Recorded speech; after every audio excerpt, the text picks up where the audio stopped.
So hey guys, welcome back to another video. Welcome back to the brand new video. और आज के इस video में जो है हम करने वाले रीवैल्यूएशन का कंसेप्ट और चैप्टर 4 का जो है कंसेप्ट है change in profit sharing ratio.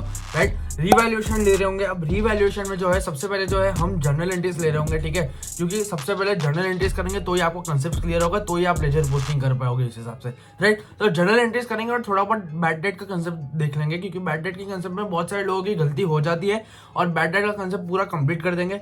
और नेक्स्ट पार्ट में जो है लास्ट पार्ट होगा हमारा, हम सारे लॉन्ग टर्म्स भी कवर कर लेंगे। थोड़ी बड़ी वीडियो होगी, आप पार्ट्स में देख लोगे तो it will be well and good. ठीक है, तो यस, चालू करते हैं अभी बिना किसी तरीके। So let's go.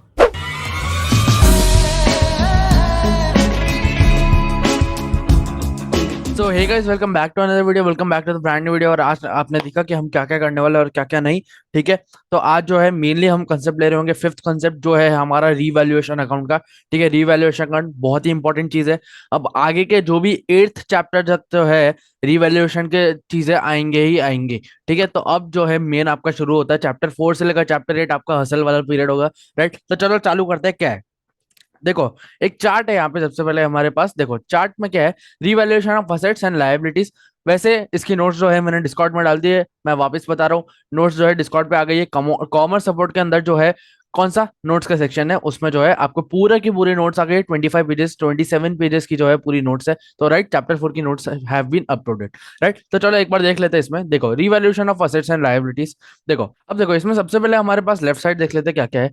Gain credit to revaluation account. अब देखो, जब भी हमारा गेन होता है या तो प्रॉफिट होता है, हम शुरू से पढ़ते आ रहे हैं, शुरू से मतलब 11 से पढ़ते आ रहे हैं कि प्रॉफिट का कौन सा बैलेंस होता है, गेन का कौन सा बैलेंस होता है, क्रेडिट बैलेंस होता है। राइट, तो टू रिवैल्यूएशन अकाउंट। और उसमें क्या होगा, increase in assets and decrease in liabilities. Very logical सी बात है। ठीक है, और उसकी एंट्री क्या आएगी, यहाँ पे बोला है रिवैल्यूएशन क्रेडिट होगा, तो रिवैल्यूएशन क्रेडिट होगा, ये हमारा परफेक्ट है। बट असेट्स और लायबिलिटीज जो है डेबिट हो जाएगी, तो उसकी जर्नल एंट्री क्या आएगी, assets account debit, liabilities account debit to revaluation account. जो भी हमने रिवैल्यूएट किया है असेट्स और लायबिलिटीज को, उस हिसाब से। मान लो अंडर वैल्यूड है तो हम प्लस करेंगे, ओवर वैल्यूड है तो माइनस करेंगे, ऐसा कुछ। ठीक है, उसका राइट साइड देख लेते हैं क्या है, loss debit to revaluation account. अब लॉसेस की क्या बैलेंस होती है, डेबिट बैलेंस होती है। तो loss debit to revaluation account, इसमें क्या आएगा, decrease in assets and increase in liabilities. ठीक है, आपकी लायबिलिटीज बढ़ रही है, आपकी असेट्स जो है कम हो रही है, तो इसमें एंट्री क्या है कि डेबिट बैलेंस है, तो रिवैल्यूएशन अकाउंट डेबिट होगा टू असेट्स एंड लायबिलिटीज। इसकी जर्नल एंट्री ये होगी। ठीक है, तो छोटा सा ब्रीफ कंसेप्ट देख लिया।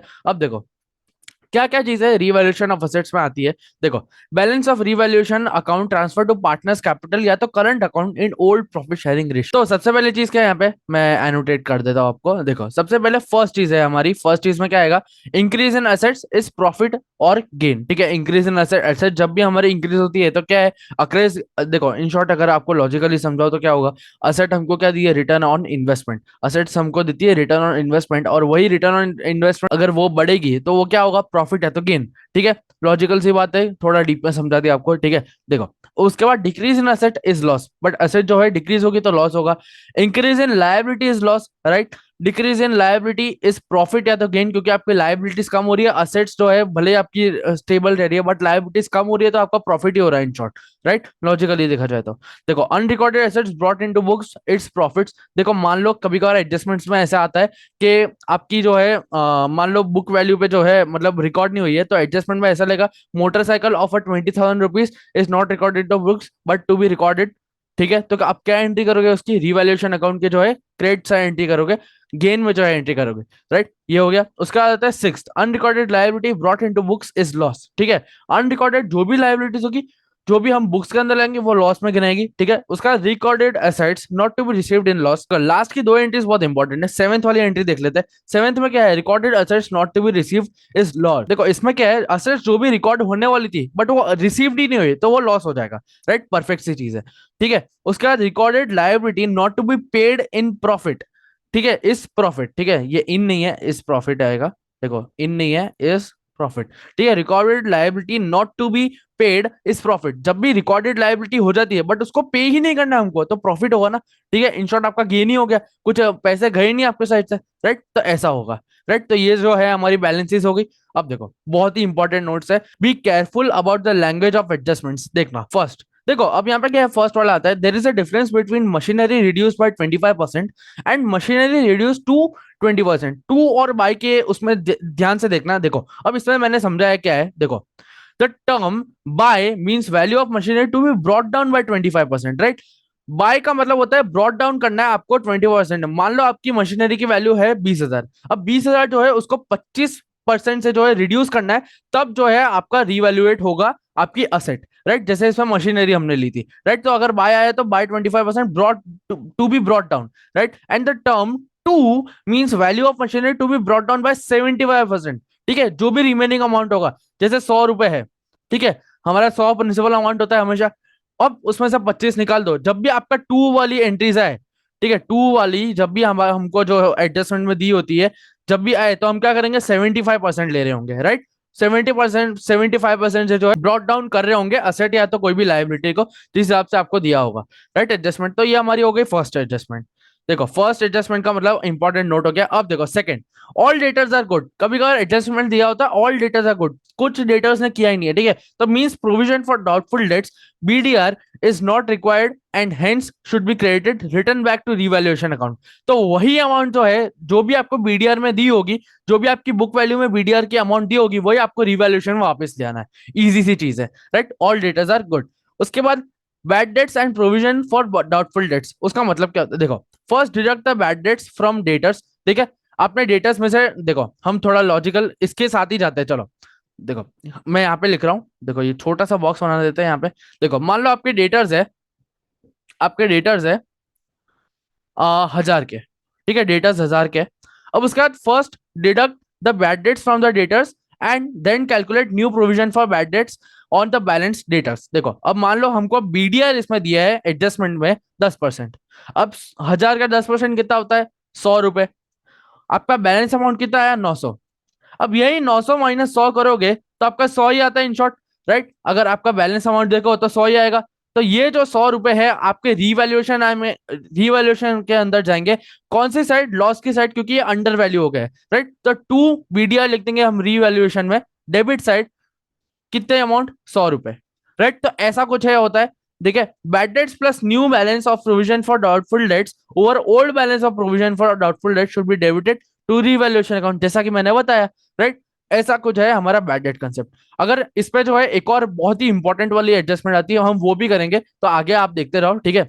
अब देखो expenses to be paid in reconstruction, और ये how to solve long sums. Long sums तो है हम नेक्स्ट सम में क्या, नेक्स्ट पार्ट में ले रहे होंगे, अभी लॉन्ग सम नहीं लेंगे वरना सब उछल फुछल हो जाएगा, राइट। तो एक बार देख लेते हैं। देखो expenses to be paid on reconstruction of the, क्या आएगा, expenses to be paid on the reconstruction of the firm. बहुत ही इंपॉर्टेंट जनरल एंट्री है, ध्यान से देखना। देखो वेन, जब भी एक्सपेंसेस इनकर होते हैं फॉर्म, जब भी एक्सपेंसेस इनकर होते हैं और वो पे कौन करता है, फर्म ही पे करती है, तो उसमें एंट्री क्या आएगी, बहुत ही लॉजिकल सी एंट्री आए, क्या आएगी, रिवैल्यूएशन अकाउंट डेबिट, और कैश एंड बैंक जा रही है तो cash and bank to cash and bank, right.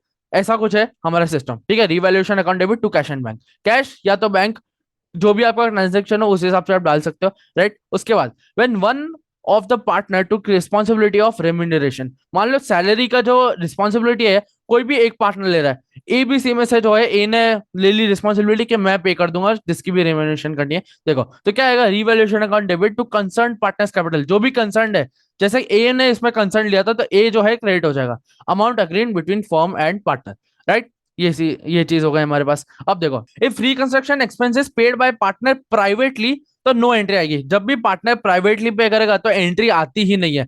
क्यों, क्योंकि no info then also it is assume to be paid, क्योंकि हमको इन्फॉर्मेशन ही नहीं दी है, प्राइवेटली पे कर दी है, तो हमको कुछ, हम अज्यूम करेंगे कि पे कर ही दिया उसको रेम्यूनरेशन, राइट। देखो फिर उसके बाद सेकंड में क्या आएगा, if reconstruction expenses paid by firm on behalf of partner, ठीक है, फर्म ने पे किया है but on behalf of partner, तो क्या आएगा, concerned partners capital account debit to cash and bank, cash हमारी जा रही है तो टू कैश एंड बैंक।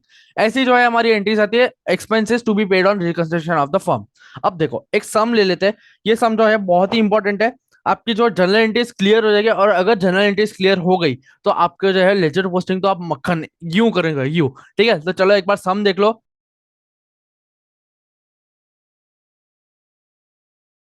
तो देखो अब चालू करते सम। देखो सम में क्या है, सबसे पहले पांच journal entries to record the following transactions, right. देखो अब इसमें क्या है, सबसे पहली बात हमारे पास क्या आता है, the value of furniture is to be increased by, by लिखा है तो आप किससे इंक्रीज करोगे, 10,000 से आगे जो अमाउंट है उस हिसाब से बाय ₹10,000। और हमारी बुक वैल्यू क्या है, मतलब बैलेंस शीट में वैल्यू क्या है फर्नीचर की, 50,000। तो आप 50,000 से रिकॉर्ड करोगे, या चलो मेरे को एक चीज बताओ, 50,000 इंक्रीज हुआ है, ठीक है, तो 50,000 है इंक्रीज हुआ है, तो हम प्लस कर रहे होंगे, ठीक है, क्योंकि बाय आया है, तो 50 + 10 दैट इज 60,000। तो आप 60,000 के अमाउंट से रिकॉर्ड करोगे या 10,000 के अमाउंट से, मेरे को ये बताओ। 10,000 के अमाउंट से रिकॉर्ड करेंगे, क्यों? क्योंकि हमको तो रीवैल्यू करनी है असेट्स एंड लायबिलिटीज, तो रीवैल्यूएशन की हमको एंट्री दिखती है, राइट, इस हिसाब से। ठीक है, देखो तो सबसे पहले हमारे पास एंट्री क्या आएगी, फर्नीचर अकाउंट जो है डेबिट हो रहा होगा, और ये जो है हमारा इंक्रीज हुआ है तो रिवैल्यूएशन अकाउंट क्रेडिट होगा, सिंपल सी बात है। इंक्रीज हुआ है, इंक्रीज इन असेट है, तो हमारा क्या होगा, रिवैल्यूएशन क्रेडिट हो जाएगा, और फर्नीचर अकाउंट जो है डेबिट हो जाएगा, तो हम एंट्री कर देते हैं। देखो अब सेकेंड एंट्री क्या आती है हमारे पास, the value of furniture is to be increase to, by नहीं, टू ₹40,000, और बुक वैल्यू क्या है, 20,000 है।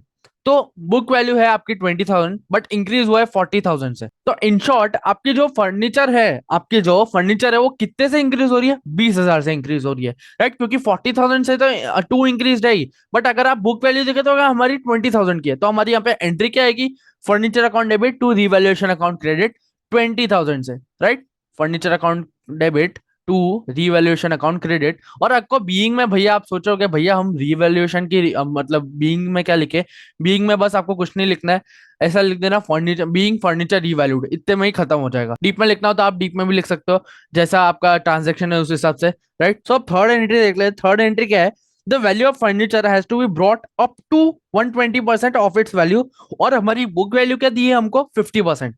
अब 50% को हमको जो है अप टू है, टू वापस दिया हमको, तो हम इंक्रीज कर रहे होंगे, ब्रॉट अप टू दिया, इंक्रीज करेंगे हम, इंक्रीज कितने से करेंगे, 120% से।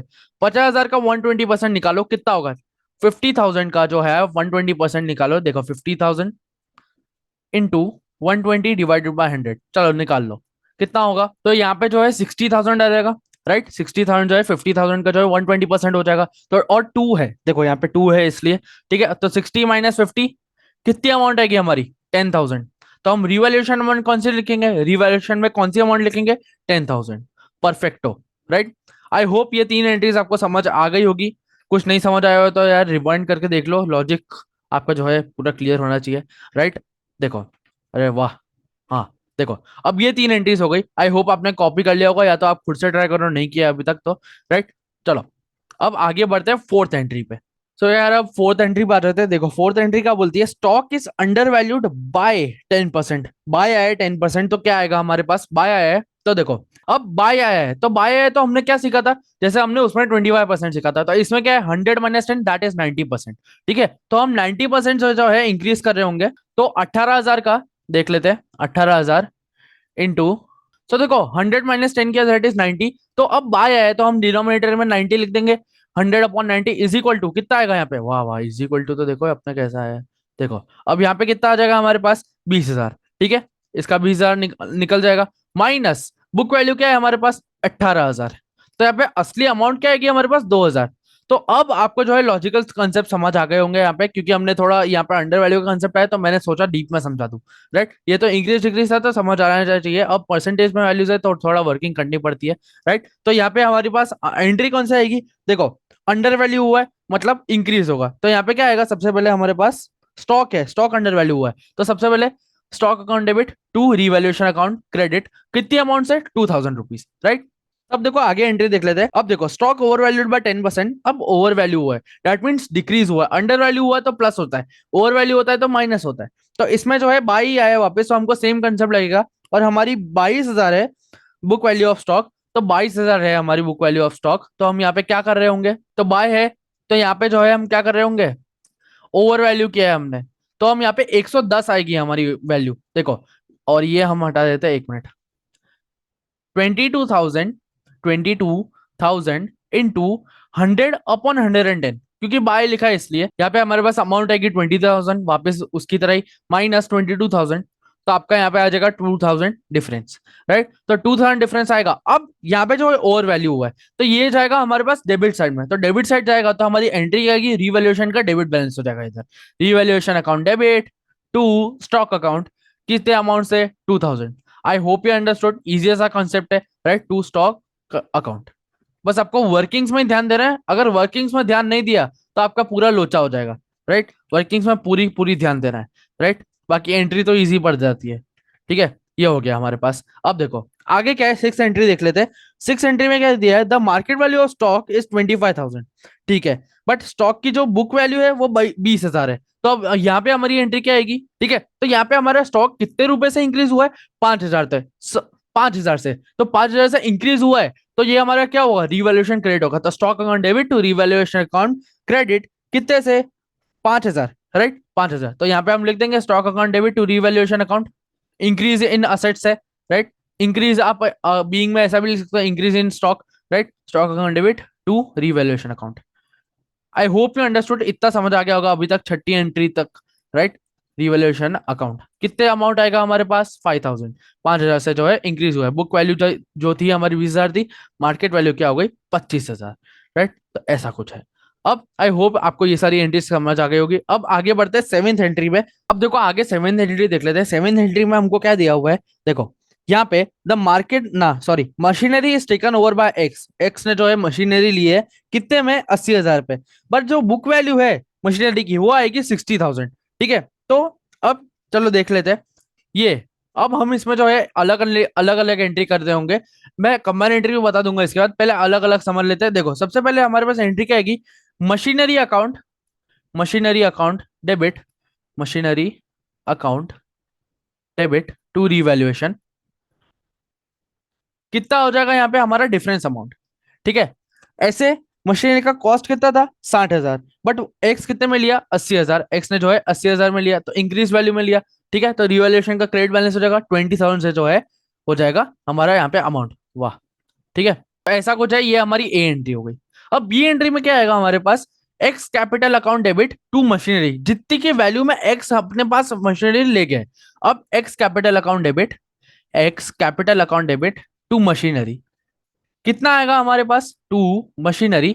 अब देखो X is the receiver, debit the receiver कर रहे होंगे, मशीनरी उसके पास आई है और मशीनरी हमारे यहाँ से गई है, तो मशीनरी अकाउंट को जो है हम क्रेडिट कर रहे होंगे, कितने अमाउंट से, 80,000, राइट। 80,000 जो है हम एक्स की जो है कर देंगे, 2 मिनट, 80,000, राइट। ये हो गई हमारी नॉर्मल से एंट्री। यहाँ पे होती है हमारी एंट्री समाप्त। अब मैं इसमें दूसरा केस बताता हूँ, दूसरा केस नहीं, दूसरी एंट्री, मतलब अगर आपको कंबाइन एंट्री करनी हो, ए और बी में नहीं लिखना हो तो कैसे होगी, लॉजिक समझा देता हूँ। देखो हमारा यहाँ पे देखो डिफरेंस जो भी हमारा इंक्रीज हुआ था, इंक्रीज वैल्यू हुई थी, हमने जो है रिवैल्यूएशन में डाल दी थी क्रेडिट साइड। तो अब देखो टाइप ऑफ सिमिलर ये क्या है इसमें, देखो इजी सी एंट्री है, क्या आएगी हमारे पास, X capital account debit, X capital account debit, X के पास है मशीन आई है, टू मशीनरी, मशीनरी हमारे पास यहाँ से गई है, और यहाँ पे रिवैल्यूएशन का क्रेडिट बैलेंस आया था, तो उसको भी जो है हम क्रेडिट कर देंगे, right. Very very logical, revaluation account credit, ठीक है, रीवैल्यूएशन अकाउंट क्रेडिट हो जाएगा। और अमाउंट्स क्या आएगी हमारे पास, सबसे पहले मशीनरी में आएगी 80,000, क्योंकि वो 80,000 में जो है मशीनरी ले गया था, 80,000 के शूज है, राइट। और मशीनरी कितने में गई हमारे पास, कितनी थी उसकी बुक वैल्यू, 60,000, राइट। और हमारा जो है अपना अपना इंक्रीज कितने से हुआ, 20,000 से। तो इतना जो है आपको समझ आ जाना चाहिए, या तो आपको जो भी डिफरेंस दिखता है वो आप 20,000 डाल दो रिवैल्यूएशन में, राइट। ये जो है अगर आपको रट्टा मारने वाला कंसेप्ट हो गया, ये तो मैंने पर लॉजिकली भी समझा दिया आपको। देखो अब इतना हो गया है। अब अपन आते हैं एट्थ एंट्री पे। एट्थ एंट्री हमारे पास क्या बोलती है, out of the account of insurance premium which was debited to the profit and loss account 5,000 to be carried forward to the next year. तो यहाँ पे हमारे पास एंट्री क्या आएगी, advance insurance account debit to revaluation account, क्योंकि हमने जो है पहले से प्रीपे कर दिए इंश्योरेंस, नेक्स्ट नेक्स्ट ईयर की जो है करंट ईयर में ही भर दिए, तो प्रीपे कर रहे हैं, तो एडवांस इंश्योरेंस हो गया, तो advance insurance account debit to revaluation account, ये हमारा क्रेडिट होगा, राइट। क्यों क्रेडिट होगा, क्यों हमारा प्रॉफिट है, अब अगले साल नहीं भरना पड़ेगा, अभी से ही भर दिया, राइट। तो ऐसा कुछ है। तो ये जो है आपको क्लियर हो गई एंट्री, क्या है, advance insurance account debit to revaluation account, ये हमारा प्रॉफिट है या तो गेन है, इसलिए जो है 5,000 जो है 5,000 से जो है क्रेडिट हो जाएगा रिवैल्यूएशन अकाउंट में। अब नाइन्थ वाली बहुत ही मोस्ट इंपॉर्टेंट है, अगर आपने जो है निकाल दिया तो बहुत ही इंपॉर्टेंट कर दो उस पर। देखो अब इसकी वर्किंग देख लेते हैं सबसे पहले, तभी हम एंट्री कर पाएंगे। चलो सर, चलो अब नाइन्थ एंट्री देख लेते हैं, बहुत ही इंपॉर्टेंट एंट्री है। देखो 1/3 of the machinery is taken over by Y for 30,000, बहुत इजी एंट्री है। सबसे पहले हमने एक्स वाले में सीखा था, ये देखो machinery is taken over by X for 80,000, ठीक है। बट इसमें क्या है, 1/3 of the machinery is taken over by Y for 30,000, तो वाई ने जो है लिए, तो Y is capital account debit to machinery account, इतना समझ आ जाना चाहिए। ठीक है, चलो अब देखो इसमें बी एंट्री क्या आएगी हमारे पास, जो सीधा उसकी एंट्री आएगी machinery account debit, machinery account debit to revaluation account, क्योंकि इंक्रीज हुआ है। अब मैं उसका लॉजिक समझाता हूँ क्यों इंक्रीज हुआ है। देखो machinery account debit to revaluation account कितने से इंक्रीज हुआ है, 15,600, राइट, 15,600। अब देखो लॉजिक बताता हूँ, 2 minute.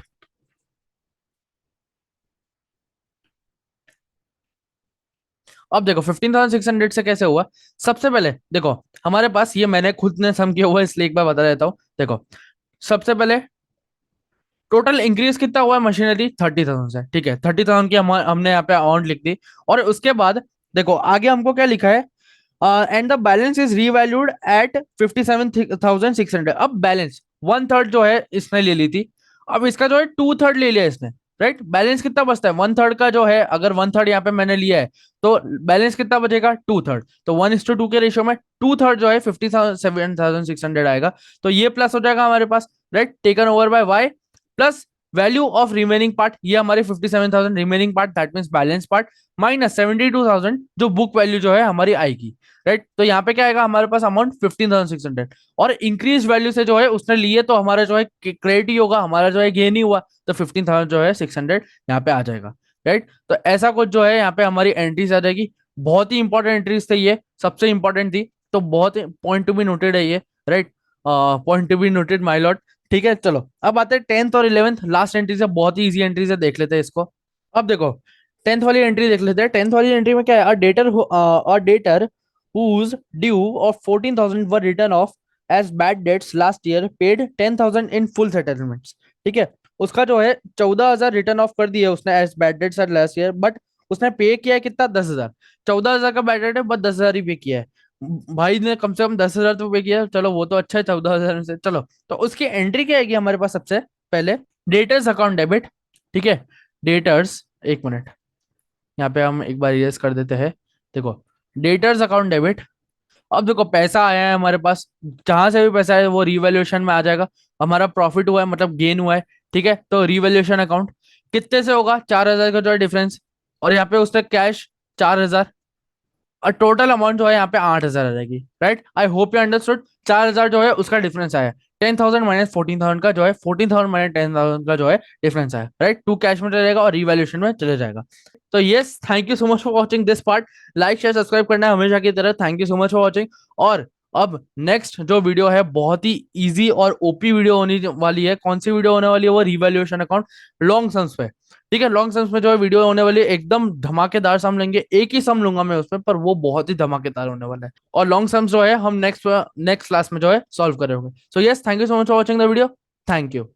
5 more minutes till I'm home in Atlanta on my own. They just want me for my check.